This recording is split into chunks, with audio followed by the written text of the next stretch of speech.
I guess this is the video, right? So yesterday I made a very brief and not all too coherent thought video on the Canucks and the Senators game, mostly because I was going to see Morbius later that night, and by the way, I actually liked it a lot more than I thought I would. I'm a really big comic book guy. If you've seen the streams we've done on this channel before, you know that I've got a ton of action figures and comic book merchandise memorabilia all over my room. So this movie, not as bad as I thought it was going to be. I give it a 5.5 out of 10, which is above average. Very slightly above average, but still.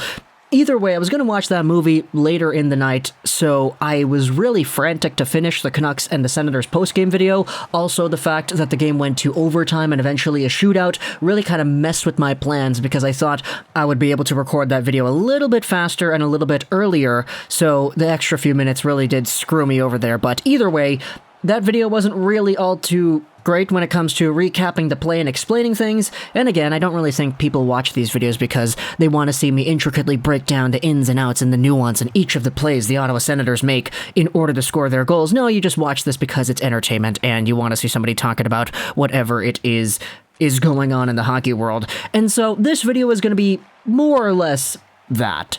I want to talk about the Canucks and yesterday's performance against the Senators. Let's go over the playoff odds once again and go over the individual stats because, yeah, we did briefly touch on it in our short review of yesterday's activities, but we had ourselves some pretty good performances from guys on the score sheet. So yesterday, the Canucks lost. It was a 4-3 shootout loss after they had the 2-0 lead, and they blew the 2-0 lead, giving up 3 straight goals to the Senators spread throughout the second and third periods. The Canucks were the better team, in my opinion, with their opportunities and their offensive zone time. It's just, you can't bury the puck when you need to bury the puck, and that's ultimately what screwed them over here in this game against the Ottawa Senators. Cue Adam Gaudette getting himself the shootout winner in, what is it, like the 5th round of the shootout, which eventually was attributed to Ian Clarke.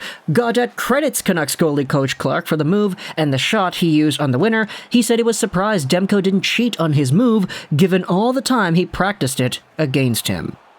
Gaudette also did not play a shift since the second period, and he wasn't supposed to go in the shootout, but the assistant coach Davis Payne pushed for it because he knew Demko, and he knew that Gaudette had a good move, according to Coach DJ Smith.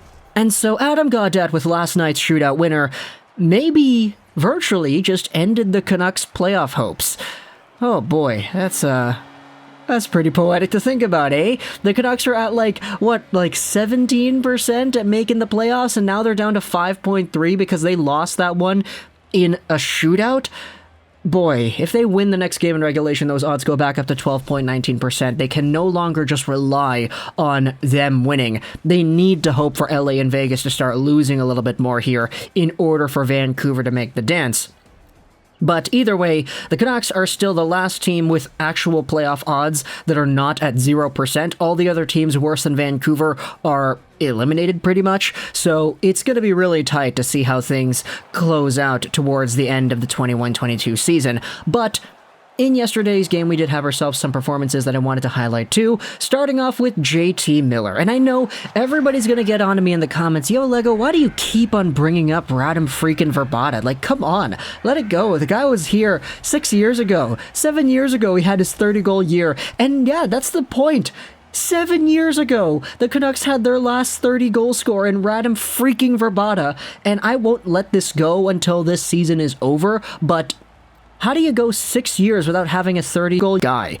I'll tell you how. You see the inevitable decline of players like the Sedins and Vrbata set into place. You see injuries coming here, left, right, and center. Brock Besser getting injured in his rookie year. He ended off with 29 goals or whatever it was. Elias Pettersson was also on pace to getting 30 as well, but he was injured too. You see all these players come in here with the worst circumstances possible and the worst luck possible, taking away that 30-goal potential.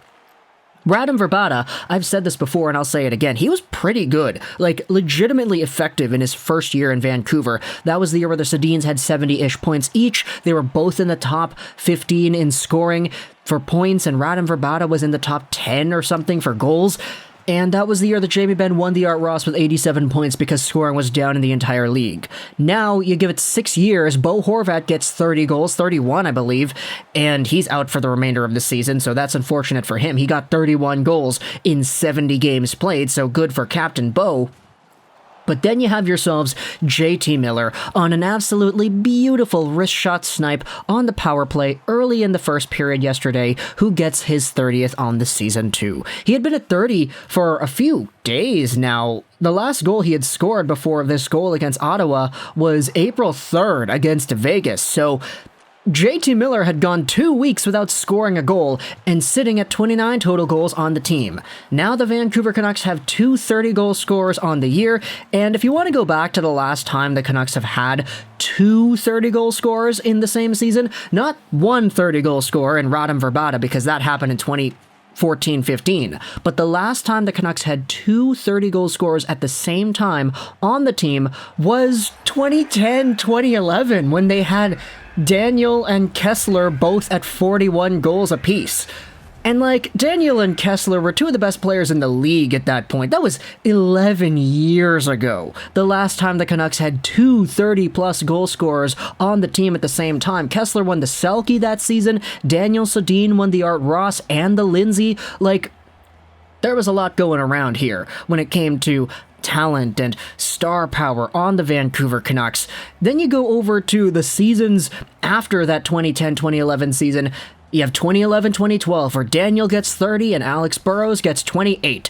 And then you have the next few seasons where nobody gets 30 until Vrbata does it in 2015. And then give it 7 more years and Bo Horvat and Miller on the same team at the same time getting 30 goals in 21-22. So there you go. JT Miller is at 30 goals on the season. Finally, man.